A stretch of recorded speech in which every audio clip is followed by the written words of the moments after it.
I know we invented rituals, but I'm not big on rituals. You be doing all these rituals, the enemy gonna blow you away. It's busy with the rituals. We gotta break up something, reduce them. But rituals is good because it lifts your spirit. Now that drum really raises the spirit. Of all the things we've done in here, just listening to the rhythms. And then the passage that Sister read from our sacred scriptures. You know, most people don't think we have sacred scriptures. But we've got so many, we can't even put them in a book. That's right. A bunch of books. That's right. But most of you today I see here, you're the old soldiers. Y'all supposed to have a bunch of young soldiers, and I bless those who brought these young soldiers with them. There's about 60 million of us in the United States of America. Most of us have jobs. Most of us are relatively well educated. And actually, most of the 60 million border on what we call the black middle class. Now, the world would like to paint a different kind of picture, but that's not the picture. The picture they're painting. But sadly, when you got 60 million people, if you got 5 to 10 million in trouble, you may as well have the 60 million in trouble. And the rest of the 60 is in trouble, they just don't know it because they're doing economically or materially well. Or well off, I wouldn't say well. But this isn't so much a question on whether we are doing well, because we are at war. And I know most of you don't like to think that we are at war. That's right, war, brother. And we are at war with the white man. Make it plain, brother. But we should be first at war with the white man in us. See, y'all got quiet. The most deadly force in the universe today is the white man in the mind of the black man. That's right, Pete. If you don't eradicate the white man in the mind of the black man, you're not going to be able to touch the white man in the body of the white man. Come on, brother. You're not going to be able to touch him. All right. Because you're his best ally. Come on. And there's this fear of being black even among the black. I've seen over these 64 years some of the most revolutionary brothers and sisters that has ever walked this earth. And the one thing 99% of them had in common, they didn't want to be Africans. I don't care how revolutionary they were. They would be Maoists. They would be Marxists.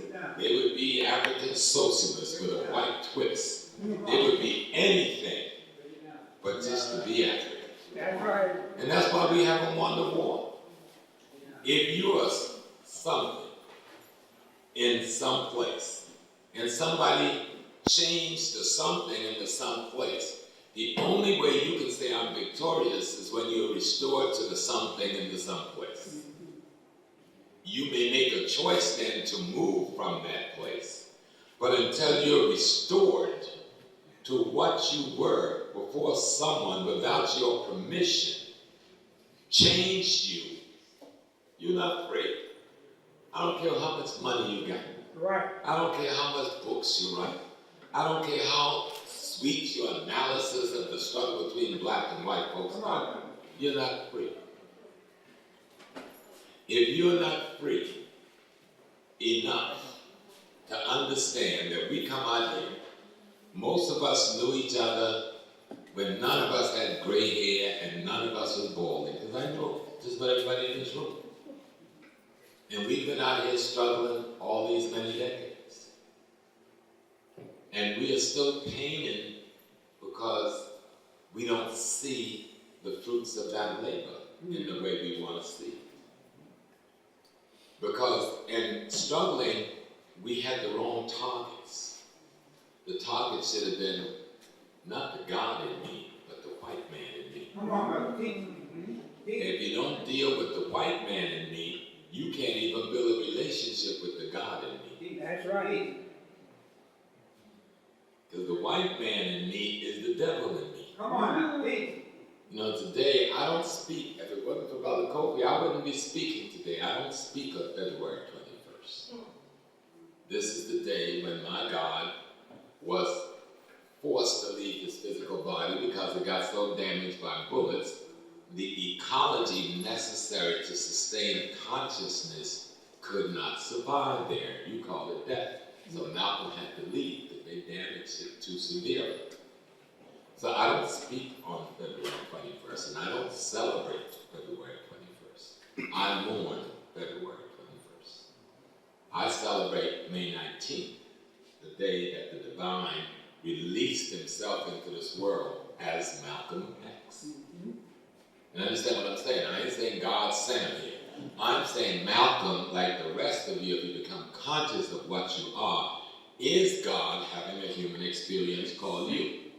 Now see, that's African ideology. Right. So people don't know how to deal with anything that's African ideology because they mess with all that white stuff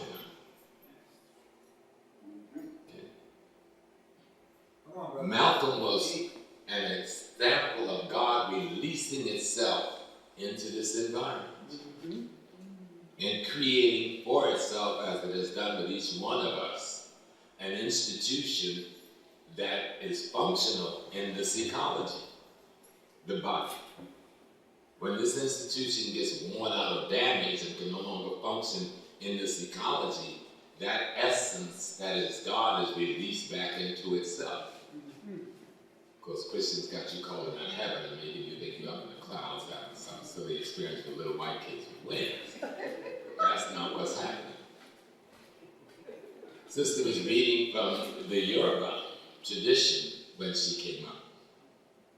Yorubas don't have a religion until the white man comes, so now they made their way of life a religion, but there is no such thing as a Yoruba religion, because Africans didn't have religion.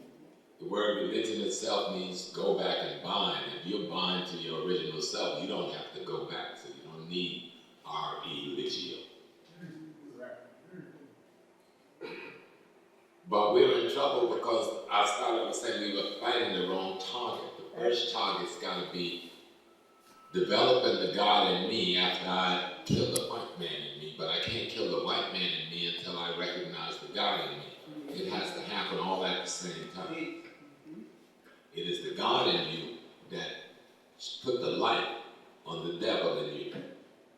The values, interests, and principles that the European holds sacred, which has to do with desire, envy, jealousy, anger, violence, death, destruction, thievery, lying, etc., etc., etc. It is those qualities that make a white man. Right. Come on, brother. And it is those very qualities that got black men killing black men. Yes, sir. Right. So if we don't rid ourselves of the qualities that it takes to make a white man, we can't even begin to build the qualities it takes to make a God. You understand? Because it really is not complex what's going on. People do all of this dissertation shit to make you think stuff is really complex. Stuff isn't complex at all. That's right. Come on, brother. And see, the one other reason on May 19th I go to Malcolm's grave and I pay respect to my senior brother, because Malcolm don't really want us to celebrate him. There's too much damn celebration going on. That's it. Malcolm wants us to do what the hell he told us to do. Right. He instructed us, he informed us, he gave direction to us. We should listen to the instructions, allow ourselves to be informed, and follow the directions. That's how you celebrate a Malcolm X. He said exactly what Dr. Jeffries, he said that black nationalism is controlling the economic and the politics and the culture of the community you live in. Ain't nothing fancy about black nationalism. There's something real about it. But we think black nationalism is dressing up like somebody dressed in the 12th century in Ghana. That's good for ceremonial purposes, and you should have ceremonies. Got this little cold. It'll help you recall the other time. But you got to get down on what's real. Wherever we live, if we don't fight to control the economics, and we don't fight to control the politics, and we don't fight to control the culture, I don't care what we know, we're still slaves. Right. Come on, brother. To the white man in us. I just left the supermarket. Let me tell you why I was late. I'm sorry, I didn't apologize for being late, because I intended to be here 3:45, 2:45, like the brother told me. But we're trying to sell a house in Harlem, so you go there to do some cleaning, and there's always more than you set out to do. Then my wife had to go to the supermarket. So we had to go to the supermarket, and that took longer than you intended it to do.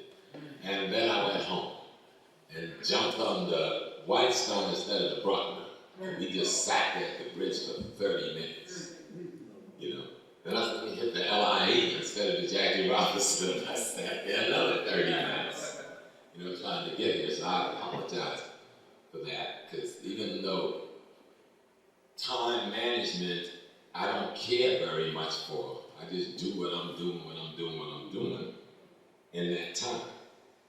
But Malcolm had a big thing about being on time. It says we invented time. Time is something we invented. It's a tool for the black people. We invented time so we can kind of see where we at. See what we've gotten done, and see what we need to get done, and when we need to get it done. So it's a good tool. So I do apologize, but one of the things I saw in the supermarket, I didn't see, is this big old fairway by the river in Harlem. And yes, the brothers and sisters in there, we could say they are black, but they don't say they are black. It was an all Latino community. And all of those African Americans, not one of them had a job there. A job working in the supermarket where they shop. You go up and down 7th Avenue, Arab store, Chinese restaurant, Arab store, and not a damn one of us working there. But they're there because we all shopping there, including me. I don't go to none of the stores, but I was at that supermarket. That's where the problem's at. It's a little common sense thing. We could solve our oppression overnight if we said we're not going to shop anywhere where our children isn't working. Right, come on. If they're not working there, we are not shopping there. And we're not going to buy any kind of clothing unless we investigate where the clothing was made. And if it wasn't made by us, we ain't buying it. Frankly, everyone in here got enough clothing to last them for the rest of your life. You don't have to buy a doggone another piece of clothing. You may need a shoes or two because they do, wear out really bad. But clothing, we got enough. We wear too much. We don't wear most of what we got. It's just there. Right. Part of that white in us. We want to own things. And since we don't have the money to own big things, we own little things, clothing, sneakers that we don't wear. That's where the problem is. See, y'all looking for some esoterical super spaceship shit. That ain't never gonna happen. You on the spaceship. It's called the Earth. You're looking for the mothership. You're standing on the mothership. Stop faking yourself out. Controlling the economic, politics, and culture in your community will allow you to provide the food, clothing, shelter, and safety that your community needs. And if you do that, you can employ everybody in your community. And there'd be no such thing as unemployment or poverty. Our people are impoverished because we insist upon making the white man wealthy. Right. It's that simple. So if you're looking for some magic jungle-lack, I don't do magic jungle-lack. Tell you the truth. And you got to start in your household. Dr. J can tell you, and I actually took this lesson from Dr. Jeffries, who's my primary teacher.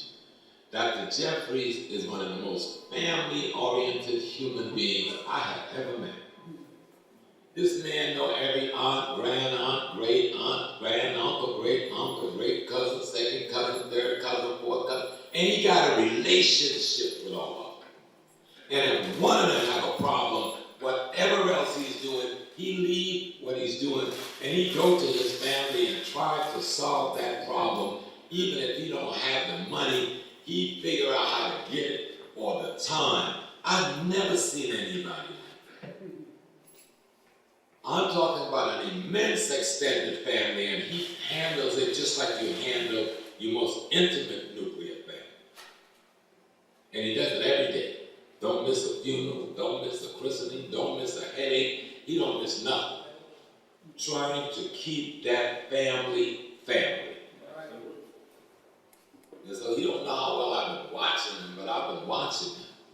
And I've been trying to do the same thing with my family. Keep the family. And struggle with those that have the problems within the family, whether they want that struggle or not. That's right. I'm not giving them the option to leave this family. Plain it up, brother. Plain it up. We got junkies in the families, drunk in the families, cons in the family, but guess who's junkies? They are ours. Guess who's con? They are ours. Guess who's alcoholics? They're ours. Those are the victims of white supremacy that have blood link and immediate blood and gene link to you, and they become your primary responsibility. You got to be their first responder. It's cool to come and speak to the extended family, but I shouldn't come and speak to you if I haven't spoken the same truth to my immediate family. Yes. Because it's crazy, and we saw it happen to Dr. Clark, we saw it happen to Kwame Ture, we saw it happen to Malcolm. All these men, and we saw women who've gone out in the struggle. Guess what happened? Their families were destroyed, wiped out, and chopped apart. Very true. Saw it with Sister Betty Chavez and many others. Why? Because we thought that if we could help the greater family, it would kind of trickle down to our family, but that isn't the way it's going to happen. We got to do both things at the same time. And you can't justify coming out here doing what I'm doing today unless you take care of business in your house. All right. And so most of the people I know, men or women in the struggle, I either know the woman from the family or the man from the family. You know, I had the same struggle in my house. My wife would come up with every excuse, more than Thomas Little liver pills, why she didn't have this rally, this thing, and that. Even though she's one of the most African-focused person in terms of doing work, there are other kinds of things you've got to do in this struggle. So I'll know the man in the struggle, but I'll never know his wife. I'll know the woman in the struggle, but I'll never know her husband. And rarely do we know the children. Because we don't understand, the Africans set up the family. It's an invention that we invented. We invented the family as an organized unit to be the undergirds and the foundation of civilization. You can't form a neighborhood unless you have groups of families. Can't form a community unless you have groups of neighborhoods. Can't form a nation unless you have groups of communities. But it all starts with that family as the foundation piece of the nation. And it's a war because, as Dr. Jefferson taught us, we're being socialized, and particularly this generation and the generation before, our children, almost exclusively by the white man. They control the TV, they control the music, even when our voices are blurting it out. Most of the black folks we see out there singing the lyrics were written by white folks. Almost every black book we see coming out, no matter how fantastic it is, it was edited by white folks. So they're controlling our socialization almost 100%. And so your children go out of the house in the morning, feeling a little wound up, but they come back all whitened out at 3 or 4 in the afternoon. Because we send them out to the poison saying, go get educated, go get schooled. There's nothing they're teaching them out there you couldn't teach them at home. That's right. Except self-destruction. Now we fought in Brooklyn especially for community control of our schools. A smaller group of crackers called Jews passed around one piece of paper they called a flyer, claiming it was anti-Semitic, and destroyed the entire black movement for community control. Think about that. And then came up with an organizational strategy of his own called the UFT, and took complete control of the education of black people in New York, and then made it a national effort. Chicago, LA, Detroit, etc. That same little Jew, that little filthy, dirty thing that's committing genocide in Africa, stealing his diamond and his gold, Talk about it, brother. Talk about it. One of the most separatist community in America, one of the most self-segregated community in America, would dare to refer to the Nation of Islam as being separatists. And we sit back and watch it and won't define it for ourselves. We let those creatures define themselves to us instead of us defining them to ourselves. Right. So we've got to take control. It is far better if you decide to keep your children home, those who could, and homeschool your children instead of sending them out there and let these people rob you of your tax money under the guise that they're educating your kids when what they're doing is murdering them. And even when they come out physiologically healthy at the 12th grade, they're psycho-spiritually demons for the most part when it comes to fighting for and furthering the black cause. Look at TV, if you think I'm kidding, look at who is speaking for us on television, on any station you turn it on. They have PhDs, they have this, that. Listen to what they're saying. Listen to these idiots that can't even touch the shoelace of brothers and sisters who could not read or write but represented us on our route to fleet. But they're representing us every day on every news show you can turn to. Speaking for us to the world. And we're happy, do you know? I hear black folks praising Condoleezza Rice. Yeah, think about it, brother. It is insane to think Condoleezza Rice represents something significant or of quality for black people. The woman is a murderer. That's right. She committed genocide against black and other people of color to further cracker economic holdings in the world. That's right.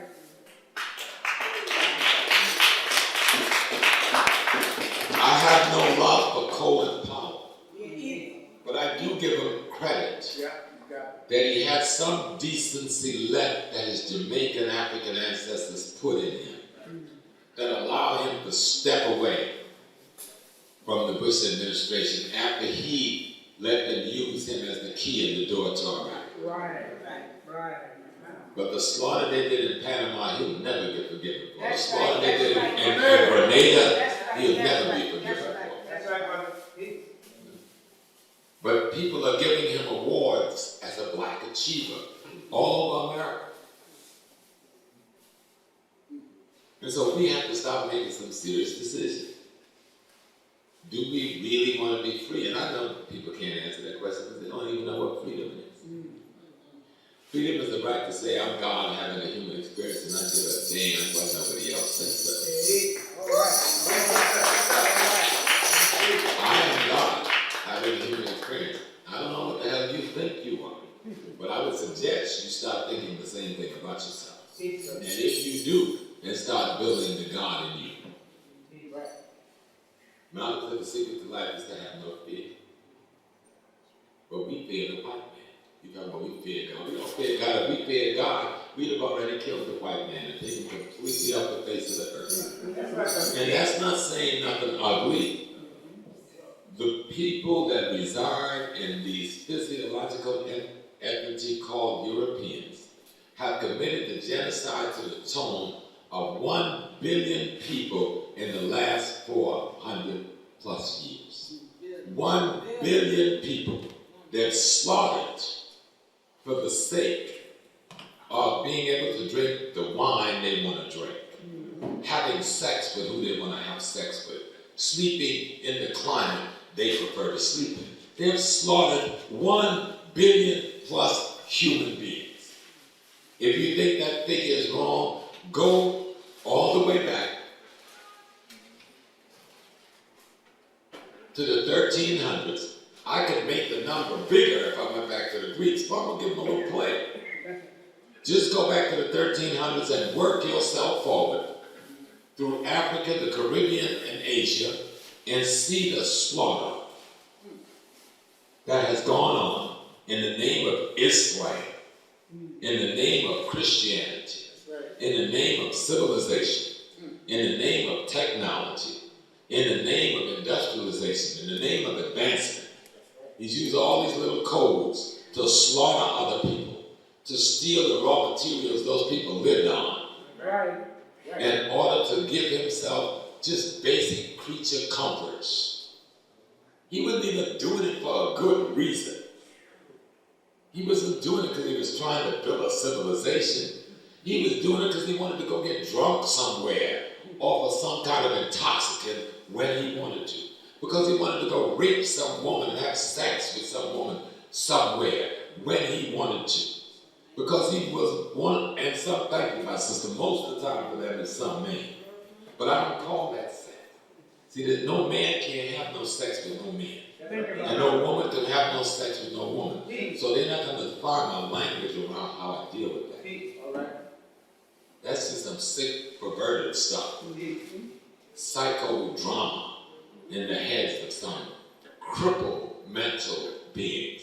Then they got us going around, well, I'm for gay people. A few years ago, that word gay didn't even mean those people.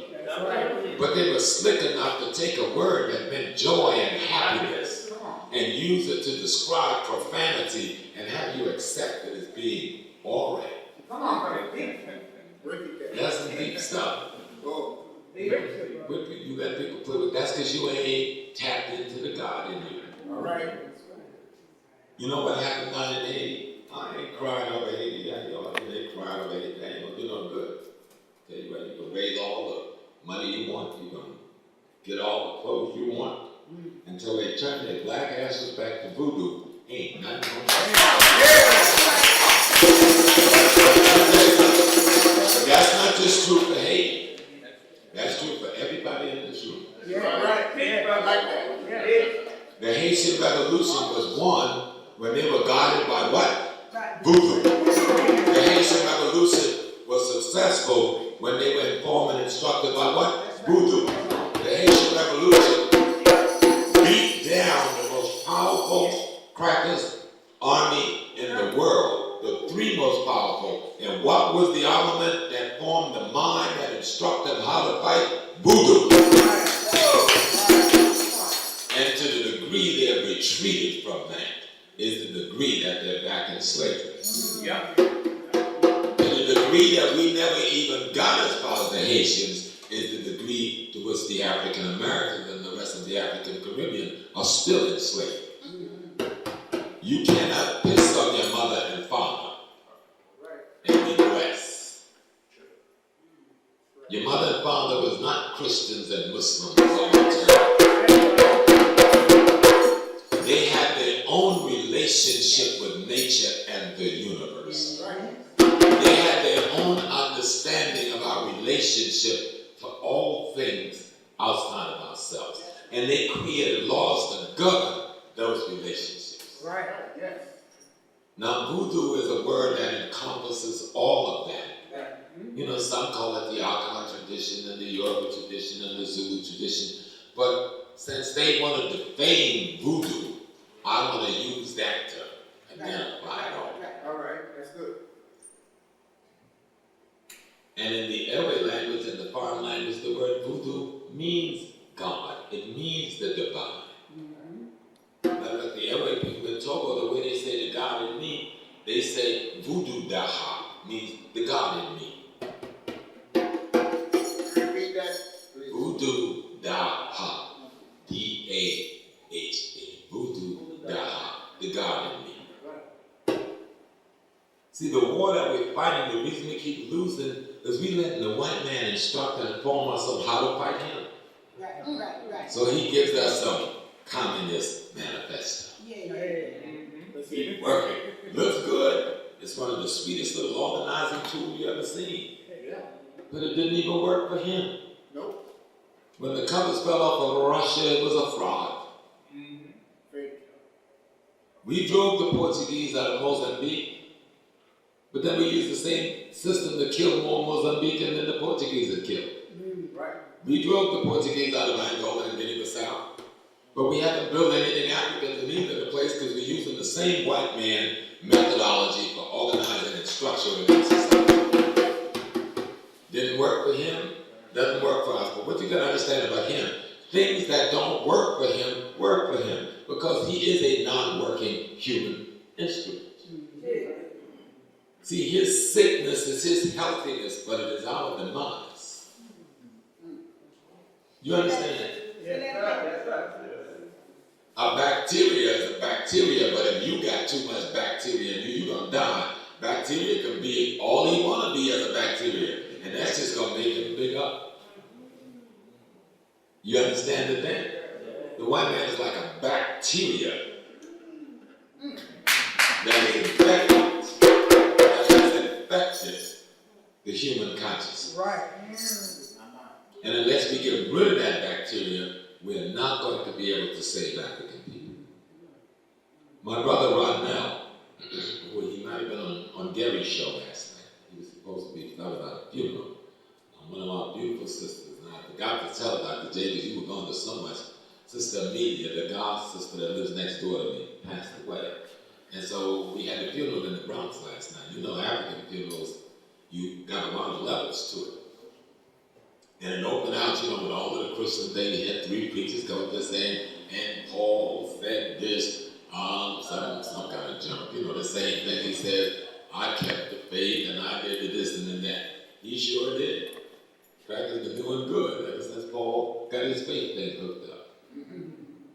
Paul gave crackers the ideology to take the mind of the black man away. He gave them Christianity. Yep, that's right. Paul. Now, Jesus, there ain't nobody named Jesus ever lived in the first place. That's an invention of Paul. That's right, yes. You know? And I know that's hard, because some of us got all the little white faggot pictures up in our hospital models. You know? That's who they are. The pictures we put up in our house are photographs of modern day white fashion models, most of whom are drug addicts and faggots. Right. That's right. And we come and we pay deference psycho-spiritually to that image and wonder why it didn't help our son who was a drug addict. Ain't enough. Wonder why it didn't help our husband who was an alcoholic. Wonder why it didn't help our daughter who went and got molested by a neighbor while I was at work trying to bring the bread. Because it ain't nothing but what it is. A photograph of some European drug-using faggot. Get it out your house. And when you go in your family's house, talk about it like that. Yes. Let them get mad with you. But you know what's going to happen? When you leave, they may be mad, but they have to think, is that really a drug sniffing little fag, fashion model, white boy? See, y'all scared to go there because the truth will set you free. Malcolm said, Brother Gibbons, remember when he said this? Know the truth, and the truth will set you free. Exactly. Then he came back and said, truth alone will set you free. It's when we hit down with the truth that we get kind of scared. What if I'm going to die? And I don't know enough to know whether this Jesus thing is running, so I got to hold on to it. That's what they say. All right, bring it out. Well, my mama, thank God, left it. Grandma left it. Papa didn't give too much damn for it, even though he was preaching.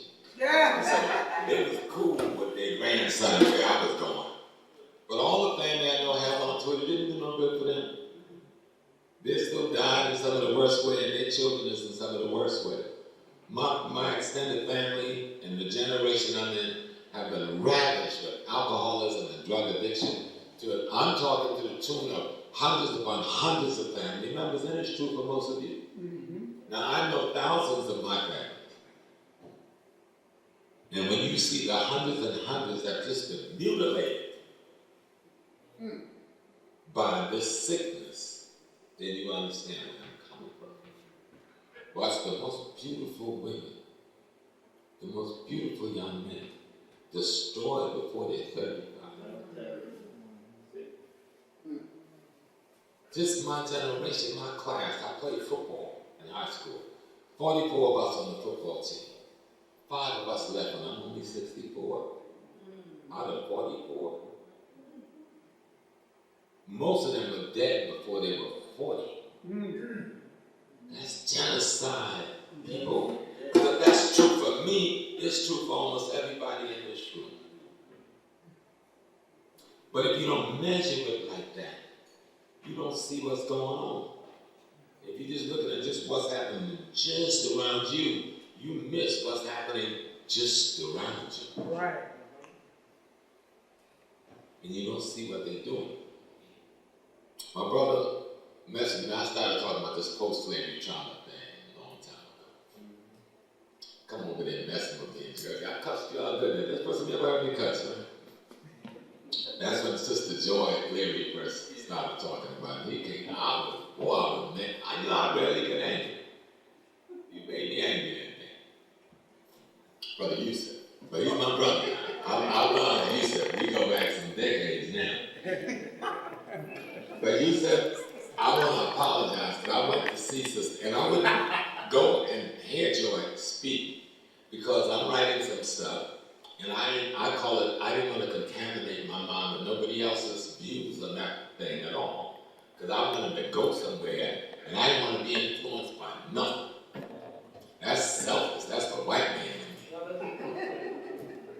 So the other day I'm at City College teaching one of Dr. J's class, and a young lady who's one of the students who worked with the paper saw me in the elevator and said, Professor Small, we got Dr. Leary here. We know Dr. Jeffy's not going to be here, so please, you got to come and break the class. So I want to but I want to tell this young girl, I'm not coming. Not that I held anything against her. I knew she was fantastic because God keeps me informed. I knew her name was like up there. That wasn't what my problem was. The problem was I wanted to go someplace else that I thought she was scared to go. And I wasn't going to get caught in having to be an antagonist with her whenever I'm at one of her speaking. So I go to hear the little sister. She literally kicked the white man's ass. I hadn't seen nobody done that way since Malcolm X. You don't see her lately? I never saw her before, but if she was doing this all the time, I sure missed some good teaching. What's her name? Dr. Joy Leary.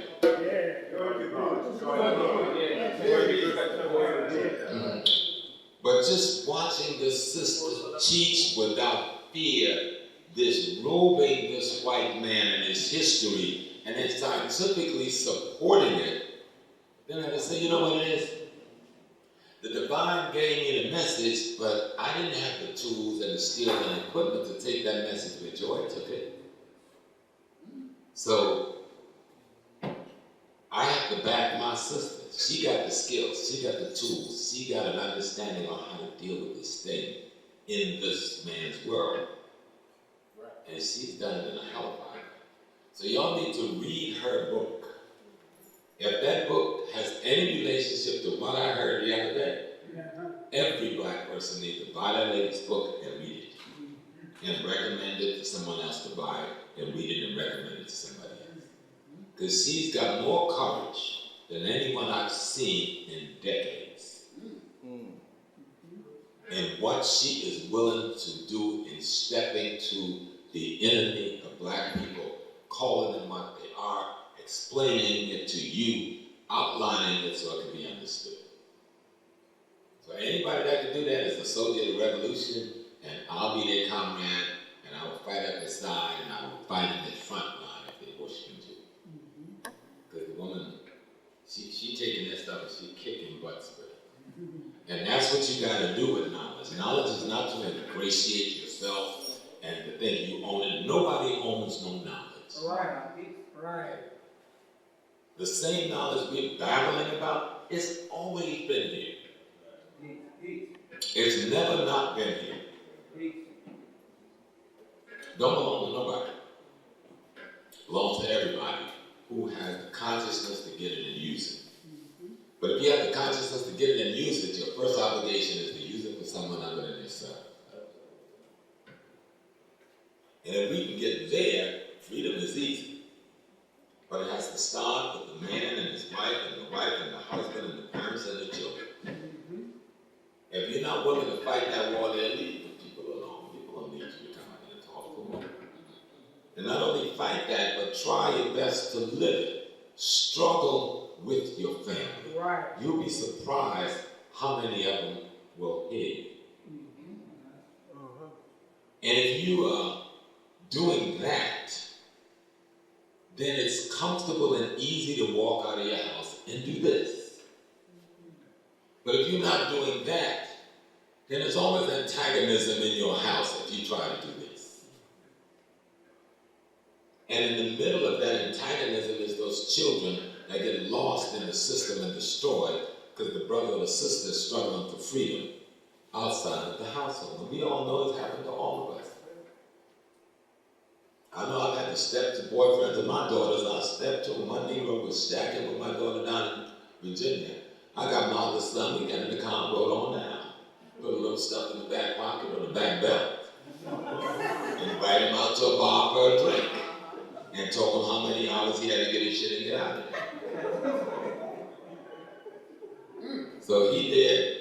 2 weeks later, called me back and said, Mr. Small, I want to marry your daughter.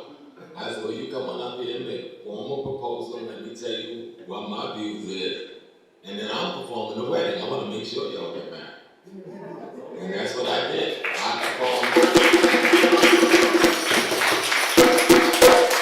I personally performed the wedding of 4 of my children. I want to make sure they ain't young. And that is real. Because I think marriage is significant and important and sacred. We devised it, we designed it, we created it as an organizing instrument to create our civilization. It's a tool. This family thing is a tool. But the white man flipped the trick on us. He told us that family comes about when you when you get in love. I ain't never been in love with nobody. I was stupid enough to think I was in love with a few people. And not a single one of those relationships works out. I was in love because I wanted to be in their panties. They were in love because they wanted to be in my pants. Because that's what the white man taught us. That love can only be validated if we have sexual intercourse with each other. And then we call sexual intercourse lovemaking. Not fixing a family, fixing your character, honoring your elders, taking care of your parents. That's not lovemaking. Having intercourse, something every animal does almost instinctively, is called lovemaking. So we never developed in this society a true definition of love. In Africa, love to us meant develop the God in you and let your knowledge of the God in you recognize and love the God in someone else. And then someone else who has developed the God in them recognize the God in you and love the God in you. That is the African love. And Africa took us away from. His love is sexual stimulation. If you can feel good. You know? And we're caught up in that.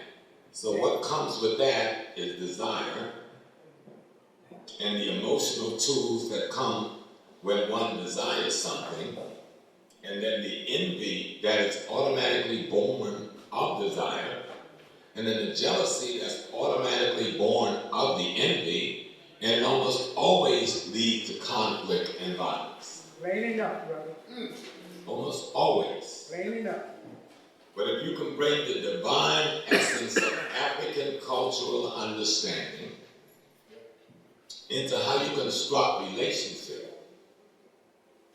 you can build healthier relationships with your mate, and y'all can create healthier environments for your children, which would make you a healthier community person to go out to where I said before and figure out how to build economic, politics, and culture for yourselves.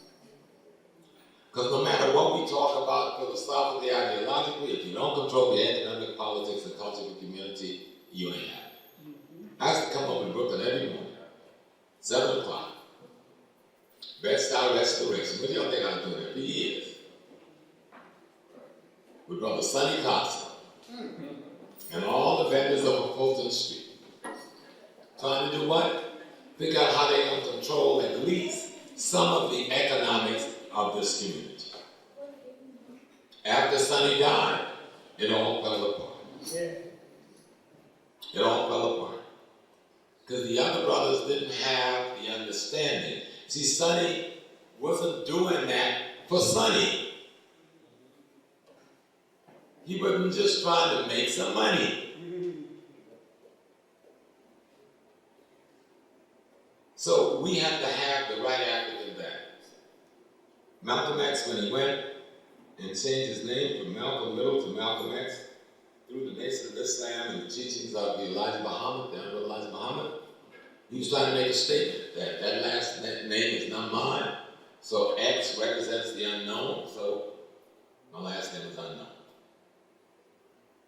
in the last 11 months of his life, he went into the Orthodox Muslim thing for most of that, and he changed his name to Malik Shabazz.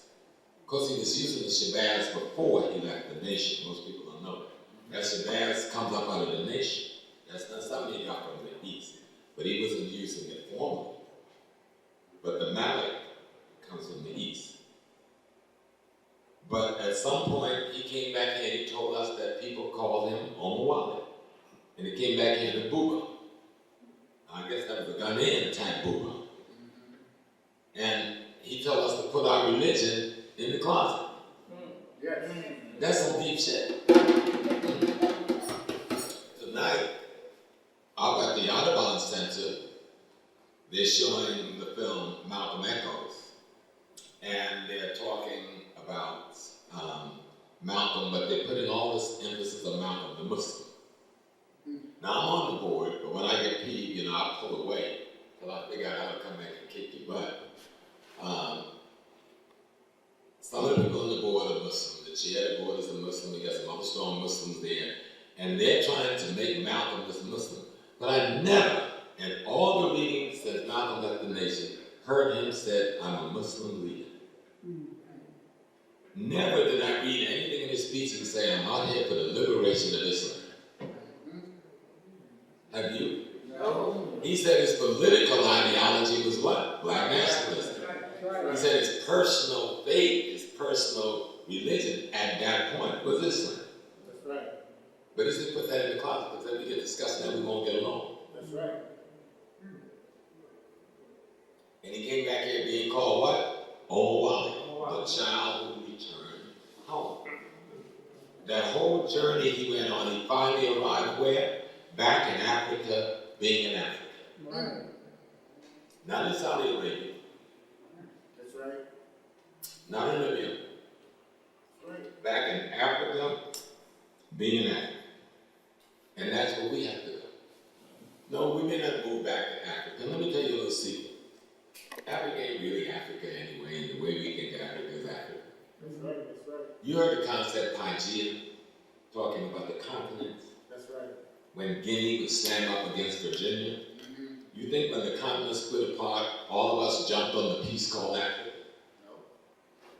I mean, are y'all listening? See, y'all Yeah. not listening?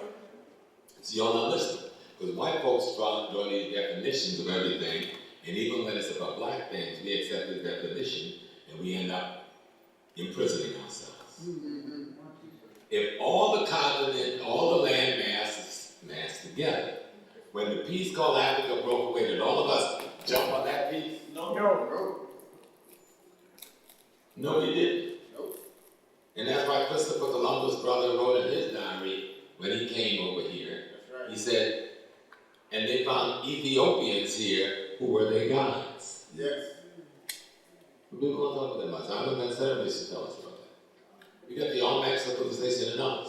But we saw the Olmecs came when the Muslim brother, Musa, whatever, sent 500 or 1,000 ships. That ain't where they came from. They've been there since, been there. They ain't never lived no place else but here. Right. Nobody can show that they ever lived in a place but here. And if you go to southwestern Mexico where most of the blacks live, where the sheriff is black and the mayor is black in these Mexican towns down in there, the Belizean border, they will tell you there's two blacks, the one that came before the boat and the one that came on the boat. They make that distinction among themselves, the blacks that came before, that was here before the boat, Right. and the blacks who came on the boats. Now they make that distinction. So we need to ask them the question, well, what y'all talking about? Now, like most of you in the room, I grew up in South Carolina, but it's clear to see I'm Native American, almost as Native American biogenetically as I am continental black skin African. Right.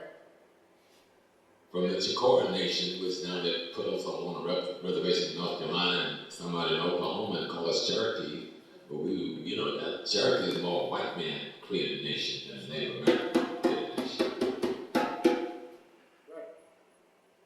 But you have never seen even the white man with all his demonism show you a picture of an East Coast Native American in any of his drawings that has straight hair. And if you read BrotherRonn Shaping of Black America, less than 100 years after he began to bring us from Africa, they decided to raid all the Indian villages and camps. For what reason? Because they all look like niggas anyway. And they've got this in writing. But Andrew Jackson went down to Florida to take on the mythical Seminole. There was never an Indian tribe called the Seminoles, people. Another one, white folks' myth.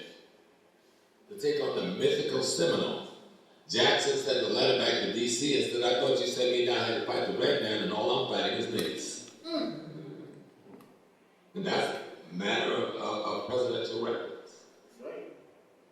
Because the Seminoles really are the Creek Indians, and the Africans they amalgamated with it. The Creek Indians looked as black as most of those people before the amalgamation.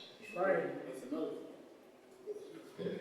And so the amalgamation of the Creek Native people and the African who escaped enslavement makes up what is called the Seminole Nation.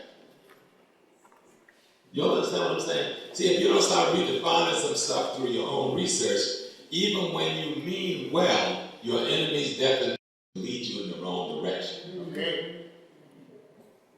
So you got to do some research and redefine stuff. But the one thing you got to redefine is you. You, my dear brothers and sisters, are God having a human experience as you. Just look at it now. That's African culture in a nutshell. Somebody says, oh, in Africa they have all these different cultures. I have some of the most sophisticated, some of the most so-called educated black folks who are clearly pro-African say that. Well, African is not monolithic, you know. There wasn't one culture, there was only one culture. How it got expressed based on location, ecology, and time may differ. But the essence of the value system and the understanding of the laws of nature and the universe that they were trying to teach to themselves and to their community was the same. From South Africa to North Africa, from East Africa to West Africa, from Central Africa to Sub-Central Africa. There's only one divine law, and that is whatever it is that makes the universe work the way it does. And that's all we were trying to define for ourselves. We invented God, people. When you invent something, you own that thing. Right. We invented God. We put the patent on God. You're all scared. The white man not told you, God up there, you down here, you're supposed to submit, or God gonna kill you. Well, guess what? God gonna kill your black. Anyway, ain't nobody getting out of the world alive. Not in these bodies. So if that be the case, my Hebrew Israelite sisters back there in the corner, Yahweh gonna, okay? You've heard my lecture before about cucumbers and collard greens and cantaloupe and, say I'm a human being, right? I'm a superior human being. So if I get hungry because I've diminished part of me through hard work, shouldn't I go kill another human being to replace myself? And eat a nice, juicy human being to replace me. Preferably kill one in your family to replace you. But I don't do that to her. I go and kill my sister the collard greens, and kill my sister the chickpeas, and kill my brother the turkey, and kill my cousin the red snapper, right?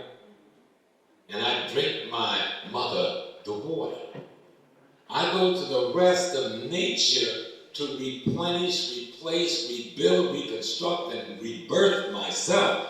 What does that tell you? That you are everything in nature, and everything in nature is you. Bring it up, brother. Bring it up. That's simple, right? But as simple as it is, we don't think of it because the white man now scared us to death with this doggone Jesus. Yeah.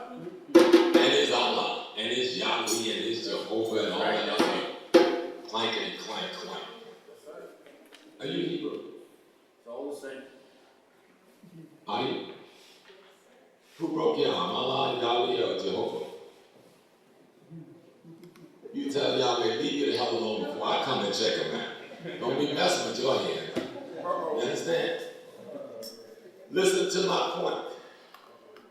as silly as it might sound, everyone in here this morning either ate some eggs, some grits, some beans, some had some bacon. You had to pinch your cousin too. Don't be jumping up because the Muslims told it.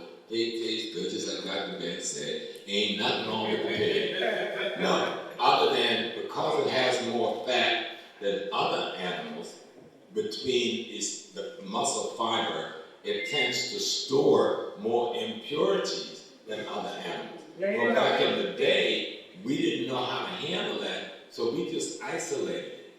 Because we knew when people ate it, they got sick and they eat. So the best thing to do is to make it a demon and keep it away. But today we know how to throw it in the freezer, throw it on the fire, you know what I'm saying? We kill most of the stuff with flame. So don't nobody be messing up with your head with their little game. If you eat collard greens, my little brother, guess what? Your collard greens, your collard greens, your carrots, your turnip, your macaroni and cheese, because the macaroni is wheat and cheese is milk. And guess what? All of it comes from Mother Earth. But I want y'all to go home and get a pan of dirt, put it in the fry pan, and eat the sand, and that ain't gonna work. See, because all the minerals gets broken down in a certain way so it could be used by your body in a certain fashion. So when you eat an orange, that's the God in the orange that's assisting the God in you. You understand? Right. And so the way to God, and it all comes down to two things. Isis, the earth. Isis was no pretty woman with no sexy body. You know? We got a whole bunch of them. Right? Isis was the earth. Okay. Osiris, the sun. And when that sun having intercourse with that earth, guess what happens? All of those minerals and stuff just pop on into life. Vegetables, berries, roots, vines, all sorts of things. The earth takes the sunlight, break it down into usable components for different organs in your body. And that's some deep stuff. Yeah. Now the Africans just call that herbalism. They understood what herb comes out of the ground is good for what organ in your body. Right. But those herbs popped out of that ground because that sun popped that radiation into the ground. We eat radiation. We eat food to get radiation. But if we try to eat pure radiation, it will burn us up. Right. So the earth takes the radiation and break it down. Right. And serve it back to us in the form of a plant or an animal that ate that plant. And when we ingest that animal, that fowl or that fish or that plant, we get that particular breakdown of radiation that's useful for that particular part of our body. Now, in the Yorubas, they call this breakdown Orisha. Orisha is nothing but the forces of nature. We run around talking like the white man, calling Orishas God. I wasn't put here to serve the Orishas. Orishas was put here to serve me. I know brothers sometimes that's scared, brothers, that ain't the way they've been teaching it. Because Orishas have never in the teachings of ancestors been the divine. They have been the forces of the divine. Right. I must serve them, but they also must serve me. This worship notion is a European notion. Same thing with Obasum. We go and we see the Obasum and we're so busy into the drumming and the dancing and the powder sprinkling. And ain't nobody didn't explain what is all this. That's right. Why do we do this? Right. Rituals are beautiful. Right. It was designed in a particular peculiar culture at a particular time to explain the sacred science. But now if you're doing a ritual of another culture and in another culture 1,000 years later, and you're not even explaining what it's explaining, rituals may look good and make me want to dance, but I'm no better off. Right. Y'all hear me? Yeah. I don't want y'all to go home and throw out your leggings and your beads and your African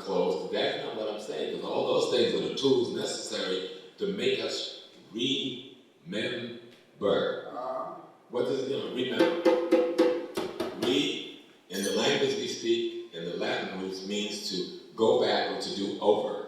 Right. Member are the parts of a thing. When you remember, you put the parts of the thing back together again. Right.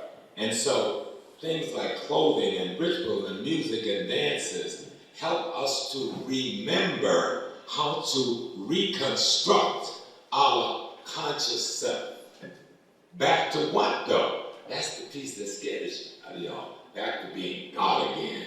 When I say, let existence exist, because I want to come into existence, and so I bring myself into existence out of myself. I told my mama's egg and my daddy's sperm I wanted to be here. That's what African culture says. It says you name your destiny while you're in heaven. And you tell the divine what you're coming down here to do. But on the journey and the experience, you kind of lose your memory. So that's what religions are for, to help you remember why the hell you said you wanted to come here in the first place. All right. All right. But we got it all confused up. Makes sense. You know, we got it all confused up. Now, I'm initiated in the Yoruba tradition. I'm a priest of Oya.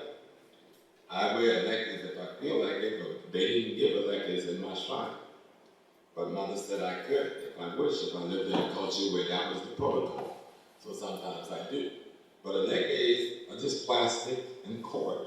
So, But what they mean and the tools that they are that we can use to teach is more powerful than almost anything you got going on. But do we use that tool in the way the tool is designed? So if I see somebody walking down the street, he got something on that says Shango, then I know that's someone whose spiritual self has been awakened, got the courage to recognize the need for spiritual, ethical, moral growth has come to life in this person. Among many other things, the Sangha has what they call many paths or different levels of comprehension. And if I see that same person wearing a bead with Oya's color, then I know, oh, yeah, the wind, change is blowing. Meaning that person not only got the courage to change, to see the need for change, but now the person got the courage to change themselves. And some knowledge to go along with that change, to foster the change. Then I see the person next, he coming, he got a bead on from Ogun. Yeah, they like to tell us he's the god of war and he's the god of honor. Yeah, all that. That's metaphor. That's metaphor. that's all. What does it really mean in the minds of our ancestors in trying to find a way to teach themselves about themselves and keep themselves in continuity and in tune with self-development?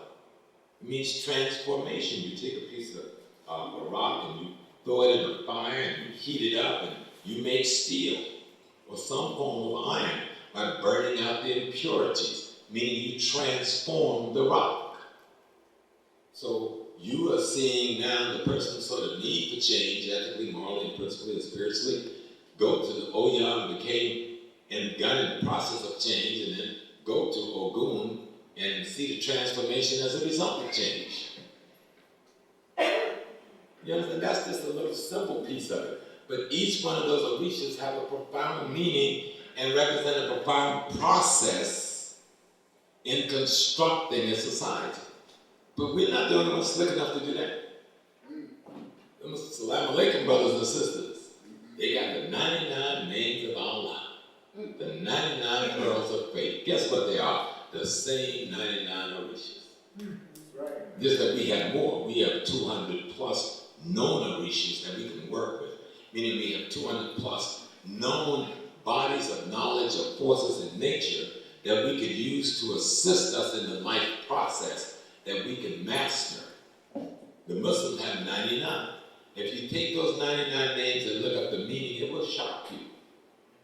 It means simple things. The things that build human character. Right. The things that build human community. It's the God building the God in you. That's all it is. Oh, the Hebrew folks, yeah, they got 13 13 little tribes jumping around in the bush. But look up the name of those 13 little tribes. And each of those tribes mean the same thing that the 99 names of Allah mean, and that the Orisha mean. They're hustling us, people. All these theologians and all the faith is hustling us because they know what's going down. That's right. That's it. They got a hustle going on because they bring money There you go. Yeah. and power over Right. other people. All right. I don't want to have power over nobody. I don't even want to have power over me. But I know if I give up power over me, I'm a slave, so I'll accept that one. But not only if you take the 12 tribes, Sister Leah, represent, you better not go anywhere, represent qualities and attributes. There is even more of these Orisha-type characters in Hebrew scripture. There's a whole book that gives you that. You understand what I'm saying? Oh, yeah. So when the folks roll up in that synagogue on Friday, you think they out there talking about Jesus keeping me there across the same? They said, no, they're in there teaching each other how to control economic, politics, and culture. Right. Using what? Using these qualities and attributes to strengthen and organize yourself as a family and a community. That's right. That's it, brother. I like that. And it makes them winners. Oh, yeah. And because we're not doing that, we're losers. Yep. So we get into the Jesus keep me near the cross and all the space I know. The cross is in the cemetery. I don't want to be, even though, you know, as a child or young, I'm the guardian of the entry to that cemetery, which means I'm the guardian to the realm of the ancestors, not the gate to a cemetery. That's right. That's right. The realm of the ancestors is a body of knowledge that is sacred. That's who I'm the guardian of. Ain't enough, brother. But some folks gonna make me think I'm supposed to be guarding the gate to a place where dead bodies lie with their stones. No, that's the metaphor. Let's translate the metaphor into clarity. I'm supposed to be studying and being taught and be a learned person in the wisdom and the ways of the ancestors, both pro and con, so that I can protect who gets access to that wisdom and who don't. Because if the wrong person, as has happened, get access to that wisdom, it's going to be used against us. That's right. When you see Freemasonry, that's white folks who have gotten access to your wisdom and use it against you. That's right. You Ain't see enough, Christianity is white folks who've got access to your wisdom and use it against you. When you see white Judaism, not my black African Hebrew brothers and sisters, white Judaism, that's crackers who got access to our wisdom and using it against us. So someone has to be the guardian of the realm of the dead. Now, one of my spiritual mothers was a priestess of Oba. Oh, and folks be scared, Sister Oba. But she would teach me that not only do we have to be the guardian of letting the wrong people get access, when they get access, we got to take it back. We got to take it back. That's You right. know the way you take your wisdom back is you actualize, you become the wisdom. See, the white man can only beat you if he takes your wisdom and give you his wisdom, which is non-wisdom. So when you actualize your wisdom, because he can't actualize it, you understand? No matter how much African wisdom he's got, he can't be you. Right. So the only way he can take the wisdom and pretend to be you is to give you a false body of wisdom and have you pretend to be him. Ain't enough. So you've got to be minimized so he can be maximized. Right. You understand? So what you've got to understand is that you've got to maximize you with this wisdom. But don't think the wisdom is beyond you. You don't need no PhD to have no wisdom. My grandmama who taught me couldn't read or write. I remember I came home out of the Navy. I said, Mom, I'm 20 years old. I want to teach you how to read. So she let me give her one little lesson. When I come back to give her the second lesson, she said, baby, sit down.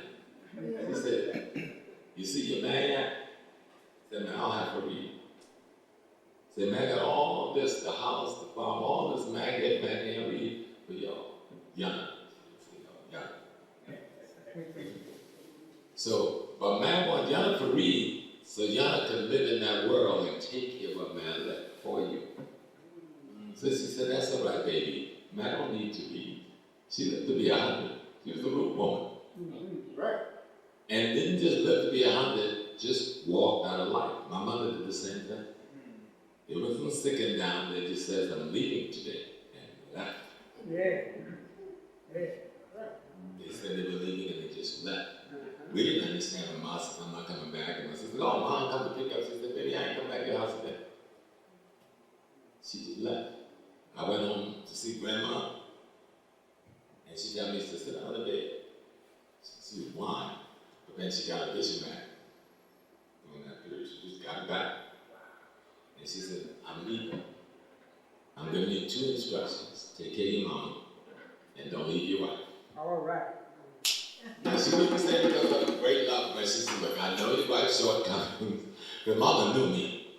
I mean, I hid my guns and bombs in her house. So she knew she was doing. So she understood what I was doing, you know. And she gave me her blessing. But she was saying, don't expect everybody to grow where you're growing. You can't put your judgment because you see the light. You're going to kill your brother and sister because they don't see the light. Yeah. All right, all right. No, you have to figure out if someone is blind is how to give them vision. If you got enough consciousness that somebody else gave you so you have vision, your first obligation is to see how to give vision to the others who don't have the vision. So in that regard, she was telling me, you know, if I left her, what I was going to do, find another blind person and go through the same process. And I said, well, where you going? She said, I'm leaving. I said, where you leaving for? She laughed and she said, I done been to the Jordan River, because the frame of reference is Christianity. I look in God's face and I go cross over. I said, oh my, you gonna bury me in. I already outlined how I want my funeral to be and all of the things there. She knew what to do, because I didn't think I'd live to be 50. I thought I'd be gone at 21, 22. And she said, no. She said, I'm going. I said, well, how did you just say you're going? I said, you feeling sick? She said, no. I said, well, is something wrong? She said, no, I'm tired. I'm going. So she said, I've been to the Jordan. I done looking God's face. I done made my decision. I'm crossing over. And she left in a few weeks. She gave us some time to hook all those stuff up. Out of here. My mama, she was sick up here in New York, and they told her she had a year to live, so this doctor, white doctor was talking to her, going to operate on her heart. She had a weak heart valve, rheumatic fever when she was a child, had weakened the muscles around the back. Well, you can't replace valve muscles, but you could strengthen it with the right diet and stuff. So, Ma said she wasn't going to be operated on by anybody. So her doctor, brother, called me in the office and said, look, Small said, isn't your family from down south? I said, yeah. He said, look, mother looked like she got about a year there. Why don't you let her go down south? You got any people down there? I said, yeah, most of the family is there. My sister's all. So let her go down there and let her have a good quality. Mom lived 5 good quality. That first year was rough, because we couldn't adjust. She was in and out of the hospital. Then she got back into the root and the herbs and stuff. And the last 4, she was in every little gambling joint down there. She's almost 90 and having a good time. You think she was in her 60s. I can tell you knew up. You know? And when she was down there, I knew she missed the movement so much, so I took Dr. Ben down there to speak at the church. And I took Dr. J so she could feel some of what she had left up here. She was in the party, she was in OAU, she was in Mr. Lamar, so that was a life from a young person. And then one day she told my sister, she said, I just got back from Ghana the night before. She told my sister, I'm going. So take me to the plantation, the house where she was born, where one of my other sisters lived. He said, I'm going to see Martha's daughter, her granddaughter, who had been doing some stuff she didn't like. So when my younger sister dropped her off, I said, okay, I got everybody to pick you up at 5 when I get up from work. She said, oh, don't bother to come back. I won't. I'm not going. She said, oh, girl, stop talking crazy. I'm going to be here at 5 to pick you up. She said, I already told you, I'm not coming back. When you come here, we'll be going. She goes in the house, she counseled this girl.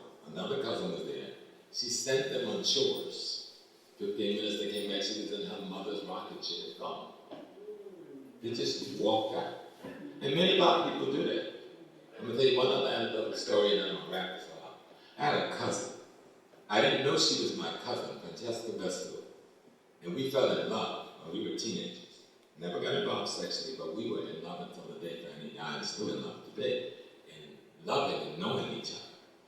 But Franny, when we found out we were cousins, we know we couldn't be boyfriend and girlfriend, but that love that we had was just dead. So after Franny came to New York, I came a few years ahead of her, and she found me wherever I was lecturing or speaking. Francesca was there. She developed cancer, wouldn't tell me, until one day I saw her arm was all swollen. And I went to Franny and said, what is wrong? And I found out she had breast cancer. For a couple of years, struggling with it. She had left her hospital bed because she heard me and Dr. Jeffers, Dr. Scobel was lecturing at a bar. We used to lecture in bars anyway, people asked us. Up in Harlem, called her Casablanca. So she was dead. How old is she? All right, I need to see you for a week, so don't leave me. And this girl stuck with me like that. Then one day I come from Africa and somebody said, Franny's in the hospital.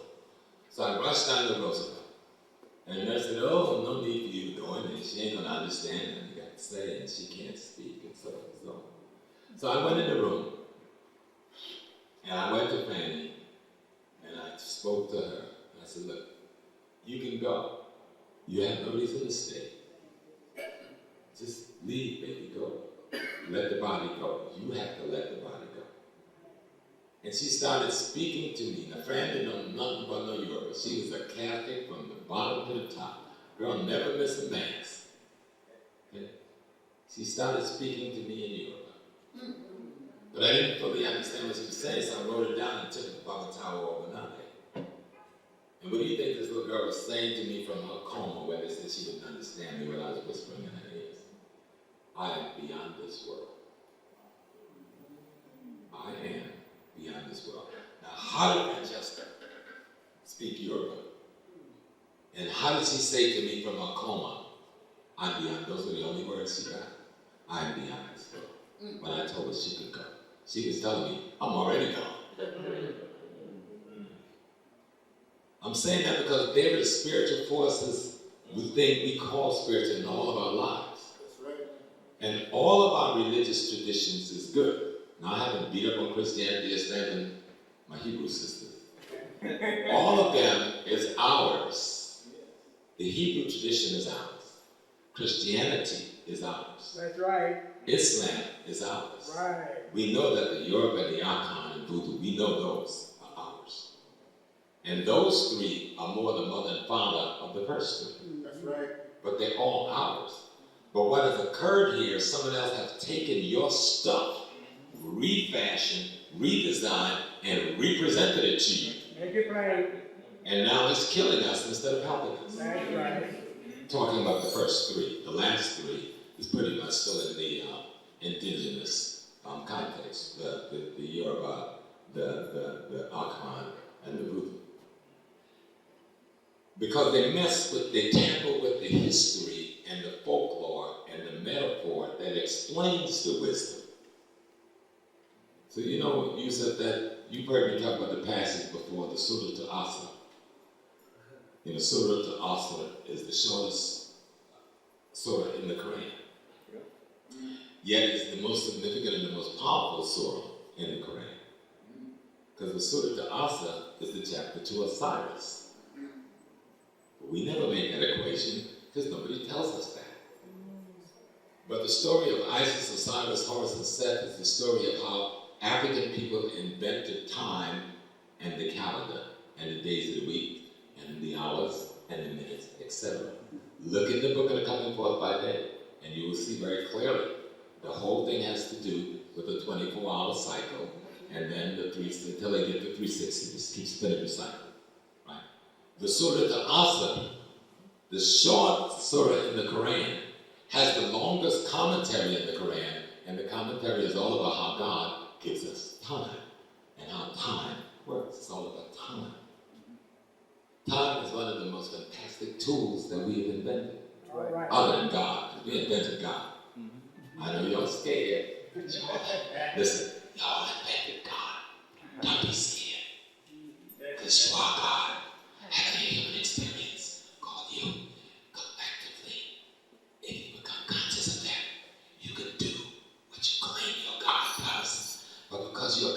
intellectually unconscious of the nature of God in you. We say it.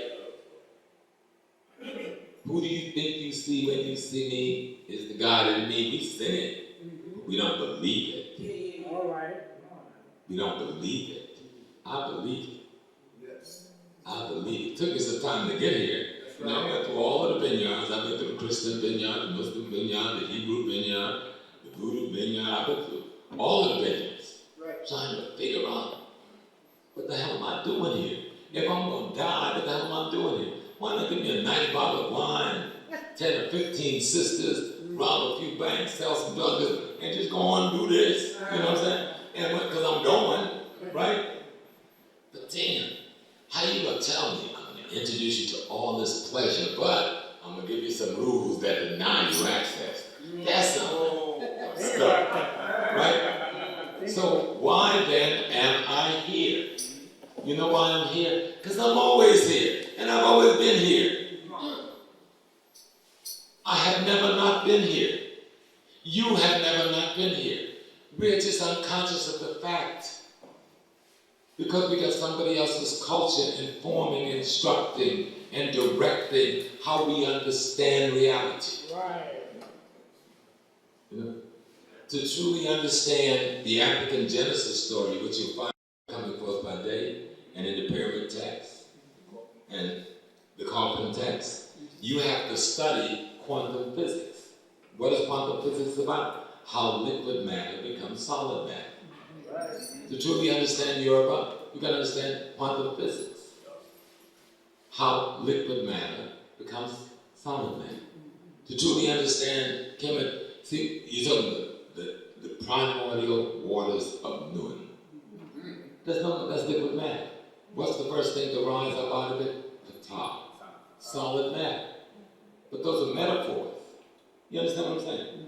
So if you're going to truly understand Orisha, you've got to really understand subatomic particles and their movements. Because that's what they're talking about. But the white man make you think understanding subatomic particle movements is something bigger. Then he gives you all this mathematic formula to block you from getting to an understanding of. But what you already understand, you're just scared to go to. Right.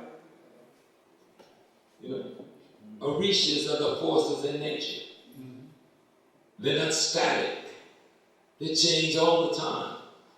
That's why if somebody says, I'm a priest of Oshun, and then they let white-minded Africans and white Africans coming out of the Central American, some of the Cuban nation, then make us think that Oshun has something to do only with sex, sexuality, sexual attraction, and beauty.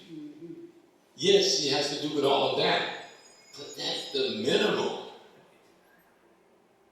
Just the power of attraction alone is one of the most powerful laws in nature, and that is Oshun. And nothing happens without that law's activation. But if you don't understand the metaphor, see, the Orishas, as we know, is a university. We didn't have a building where we went in and sat in a class and we studied. Oh, today we are studying Orisha 1.1. And we are going to study the second stages of Oshun. No. The whole village was the university. Right. The language was the university. Right. The behavior was the university. The family was the university.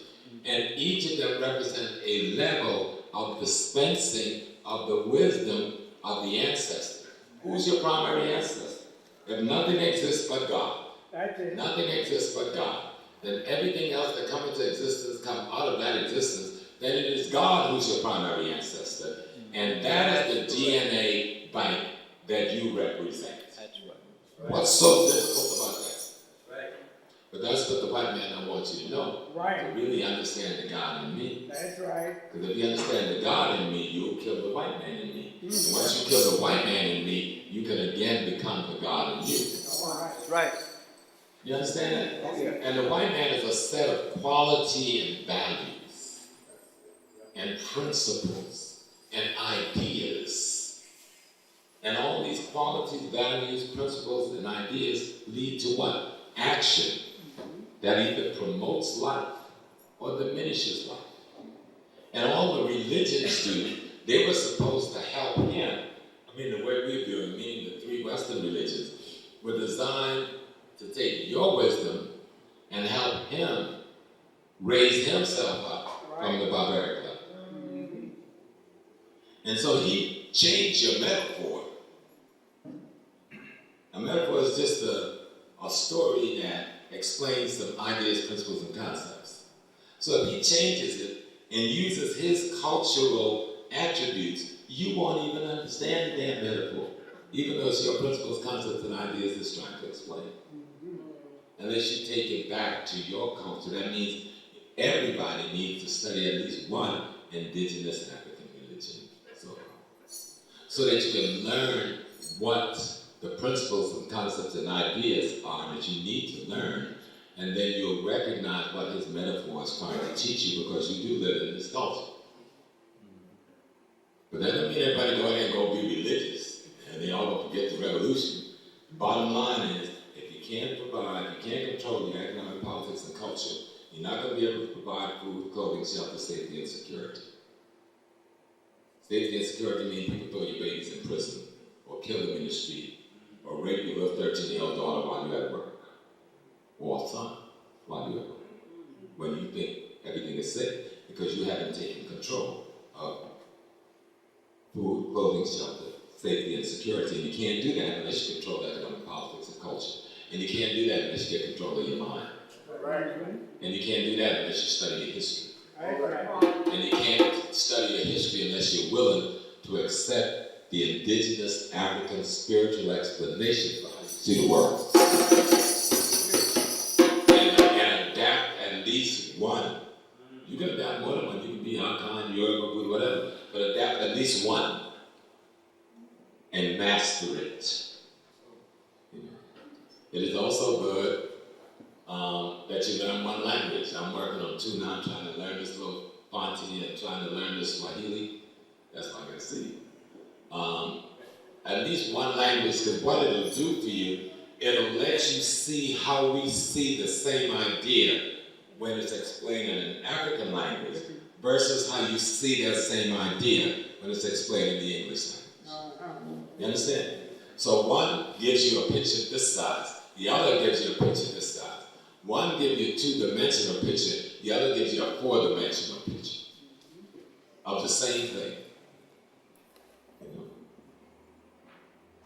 And you learn that Africans had, before coming to this continent, and I'm really winding it to the end, we had a definition of sex that's different from the definition we have of sex now. That's right. We had a definition of why we had sex and how to have sex. Right. Different from the definitions we have now. That's right. We had a definition of brotherhood, sisterhood, different from the definitions we have now. We had a definition of parents and elders, different from the definitions we have now. And so if we find those things, we can begin to alter it in ourselves and our children, the definition that our enemy has made us comprehend, that it isn't doing anything but leading us to confusion and self-destruction. So, y'all with me, right? I'm saying that Malcolm said make it plain. It's simple. You're God having a human experience. I is God having a human experience. You know? The sun represents an aspect of the divine impregnating the earth every day. And all those plants you eat is made up of all the minerals that's in the earth. And all the animals you eat ate all of the plants made up of all the minerals that's in the earth. That's right. And the minerals in the earth is made up of all the dead bodies, dead plants, and dead animals that once lived on the earth. Think about it. So it's like the brother with the wine in the corner saying, yo, bro, everything is everything. It's everything is everything. You're God having a human experience called you. I think that's the simplest way to put it.